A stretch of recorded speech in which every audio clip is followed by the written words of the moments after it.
সিলেটের কোম্পানিগঞ্জ ৩ নং Telikhal union chairman ও উপজেলা আওয়ামী লীগের সহসভাপতি কাজী আব্দুল ওয়াদুদ আলফু মিয়া একজন ভয়ঙ্কর সন্ত্রাসী হিসেবে এলাকায় পরিচিত। খুন, অস্ত্র, মাদক ও চাঁদাবাজি প্রায় সব ধরনের অপরাধে তার নাম জড়িয়ে থাকলেও তিনি এখনো আইন শৃঙ্খলা বাহিনীর নাগালের বাইরে রয়ে গেছেন। স্থানীয় সূত্রে জানা গেছে, আলফু মিয়া দক্ষিণ সুরমার বড়ইকান্দিতে ২টি খুনের মামলার ১ নম্বর আসামি, কোম্পানিগঞ্জে আরও একটি খুনের প্রধান আসামি, অস্ত্র ও মাদক সহ অন্তত ১৪-১৫টি মামলার আসামি।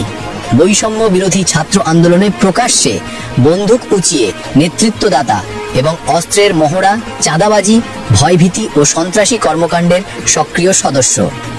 বিশ্বস্ত একটি সূত্র জানিয়েছে, আলফু মাসিক বড় অঙ্কের বোখরার বিনিময়ে দক্ষিণ সুরমা থানা, বিএনপি ও জামায়াতের নেতাদের ম্যানেজ করে চলাফেরা করছেন, যে কারণে এখনো তিনি নিজ বাড়িতে নিরাপদে বিলাসী জীবনযাপন করছেন। আলফুর নিজের আধিপত্য জাহির করার জন্য বড়ইকান্দি এলাকায় এক প্রতিবেশীর সাথে অন্য প্রতিবেশীর বিবাদ লাগিয়ে রাখতেন, যাতে তিনি বিচার সালিশ করে দাপট দেখাতে পারেন। আলফু মিয়া যখন বিচারে যেতেন, মদ পান করে যেতেন। তার মুখে মদ্যপানের গন্ধে বিচারে উপস্থিত থাকা লোকজন মদের গন্ধ নাকে পেয়েও কিছু বলতে পারেন না। অথচ ভোটার তথ্য বলছে তিনি বড়ইকান্দির বাসিন্দা নন, তেলিখাল ইউনিয়নের বাসিন্দা। মরহুম কাজী কাঁচা মিয়ার সৎ ভাই ও বাবার তৃতীয় পক্ষের অবৈধ সন্তান হওয়ায় সম্ভ্রান্ত কাজীবাড়ি তাকে দীর্ঘদিন স্বীকৃতি দেয়নি। তেলিখাল ইউনিয়ন চেয়ারম্যান ও ৩ নম্বর রোডের সাথে বিরোধের পর আংশিকভাবে কিছু মানুষ মেনে নিলেও বৃহত্তর অংশ আজও তাকে বর্জন করে। কাজীবাড়ির এক প্রবীণ সদস্য ক্ষোভ প্রকাশ করে বলেন, এই বাড়ি গোটা দক্ষিণ সুরমার ঐতিহ্যের প্রতীক।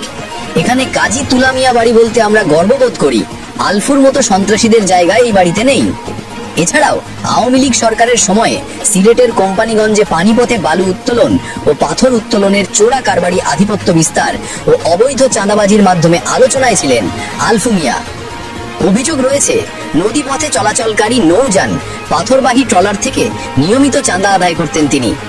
স্থানীয় নৌযান চালকরা জানান, অতিরিক্ত অর্থ না দিলে অনেক সময় নৌযান আটকে দেওয়া হতো বা পথর খালাসে বাধা সৃষ্টি করা হতো।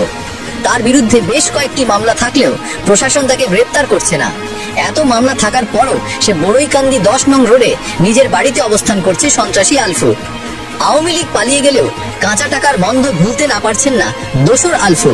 তিনি তাহার বোন জামাই জামায়াতের এক নেতার নামে কোম্পানিগঞ্জের ধলাই সেতুর দক্ষিণ পাশ বালি উত্তোলনের জন্য লিজ নিয়ে রমরমা ব্যবসা করছেন। সেই সুযোগে কোম্পানিগঞ্জের ওসির সাথে হাত মিলিয়ে নদীপথে তাহার লোক দিয়ে চাঁদাবাজিতে বেপরোয়া অবস্থায় আছেন সন্ত্রাসী আলফু।